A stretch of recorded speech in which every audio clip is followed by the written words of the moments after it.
Welcome to Renew Her, a podcast for women over 50 ready to reignite their energy and explore what's next.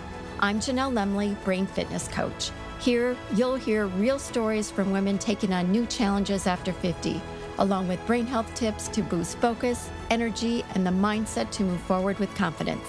Let's dive into today's episode. Hey there, it's time for another Brain Note. These are short episodes where we explore fascinating neuroscience and discover simple, practical ways to help your brain work better so you can perform at your best and live with greater confidence. Have you ever noticed how elite athletes seem so calm before the biggest moments of their careers? Or how some people walk into a boardroom and deliver a presentation with confidence, even though the stakes are incredibly high? It might look effortless, but chances are they've already done it. Not physically, mentally. Today, I want to talk about a neuroscience tool that can help prepare your brain for moments when you're stepping into something new, uncertain, or challenging. And this isn't just a tool for elite performers. It's a tool you can use in your own life. You've probably heard of it. It's called visualization. And it isn't just positive thinking. It isn't pretending something will happen without taking action. Visualization is a powerful form of mental rehearsal that's been studied by neuroscientists for decades and used by elite athletes, musicians, military pilots, surgeons, and business leaders around the world. So what makes it so powerful? It starts with understanding one amazing fact about your brain. When you vividly imagine yourself performing an action, many of the same brain networks become active as when you actually perform that action. Your brain begins rehearsing the experience before it happens. Now, visualization does not replace practice. You still have to prepare. You still have to take action. You still have to step into the moment.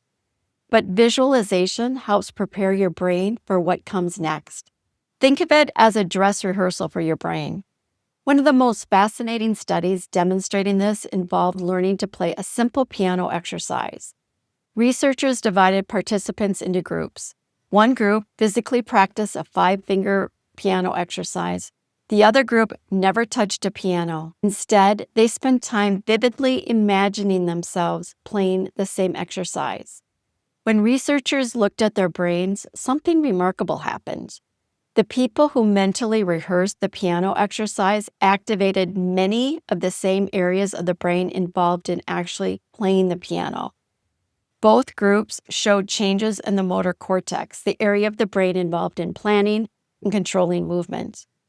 The people who physically practiced improved the most, but the mental practice group also showed measurable improvement. Their brains had changed simply through imagining the movements. That's neuroplasticity. Your brain is constantly adapting based on what you repeatedly think, imagine, and do.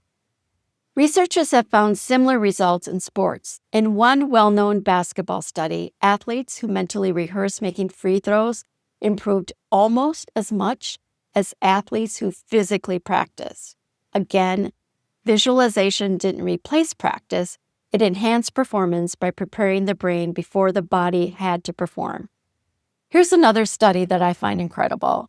Researchers looked at whether simply imagining exercise could create physical changes. Participants imagined contracting one of their finger muscles every day for several weeks. They didn't physically exercise the muscles. They weren't allowed to move it. No weights, no resistance bands, no actual exercise. They only mentally practiced. The results were amazing. The group that physically trained increased their strength by about 30%. And the group that only used mental practice still increased their strength by about 22%. Think about that. A more than 20% increase in strength without lifting a single weight. Their muscles didn't become dramatically stronger. Their brains became more efficient at activating those muscles. Again, this shows us the incredible power of neuroplasticity. So why does visualization work? Because your brain is constantly making predictions. Every second of the day, your brain is making predictions about what's about to happen. When you face something completely unfamiliar, Your brain often becomes more alert because uncertainty requires more mental energy, not because it's dangerous, but because it's unknown. Your brain is asking, what is happening? Am I prepared? Should I be concerned? Visualization helps reduce that uncertainty. When you've mentally walked through an experience several times, your brain begins to treat that experience as more familiar. And familiar situations often feel less threatening. It doesn't guarantee success, but it helps your brain recognize the situation and respond with greater confidence instead of surprise. This is why visualization is used by some of the world's highest performers. Golf legend Tiger Woods has often talked about seeing the shot in his mind before he ever swings the club. He visualizes the shot, the flight of the ball, and where he wants it to land before he steps up to hit it. The U.S. Navy Blue Angels also use mental rehearsal before their performances. Before they ever take to the sky to fly incredibly precise aerial demonstrations, they mentally walk through their formations and routines together. When it's time to perform, it isn't their first experience with the performance. Their brains have already been there.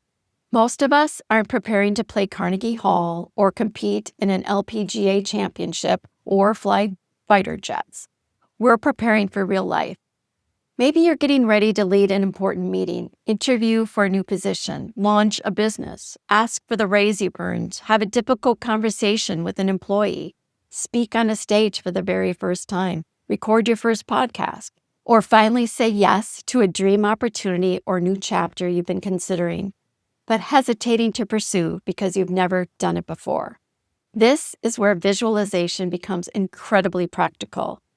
If you're preparing for a presentation, don't just read your notes over and over again. Instead, read them while imagining yourself standing in the room. Picture yourself speaking clearly, making eye contact, pausing confidently, answering questions thoughtfully. See yourself connecting with your audience. Hear yourself finishing strong. You aren't just memorizing words, you're rehearsing success. So let's try this together. Imagine yourself walking into that room. Notice what you're wearing. Feel your feet on the floor. Hear the conversations around you. You connect your laptop. You take one slow breath. You smile, and you begin. Someone asks a difficult question. Instead of panicking, you pause. You think. You respond with confidence. The meeting ends. You walk out of the room knowing, I did it. That's visualization. Not pretending everything will go perfectly, but allowing your brain to experience success before the moment arrives. So here's my challenge for you this week. Think about one thing you've been putting off because it feels uncertain or uncomfortable. Maybe it's a conversation you need to have, an opportunity you want to pursue, a goal you've been afraid to start. Spend 2 or 3 minutes each day mentally rehearsing yourself doing it well. See it, hear it, feel it, then take action. Because visualization doesn't replace action. It prepares you for action. And here's what I hope you'll remember. Your brain doesn't become more confident by waiting. It becomes more confident through experience. Sometimes that experience begins in the real world, and sometimes the very first experience you give your brain happens in your imagination. That's the incredible gift of neuroplasticity. Your brain can keep learning, keep adapting, and keep growing at every stage of life. So don't let the unfamiliar stop you from pursuing what's possible. Sometimes the first step towards something new begins by imagining yourself there. Thank you for joining me for this episode of Renew Her. If today's conversation sparked something in you, don't let it fade. Take even a small step toward what's next. If you found value in what you heard, please subscribe, leave a review, or share this podcast with a woman who's ready to take her next bold step. Together, we're building a community of strong, resilient women, navigating what's next with courage and purpose. Until next time, stay energized and keep embracing what's possible.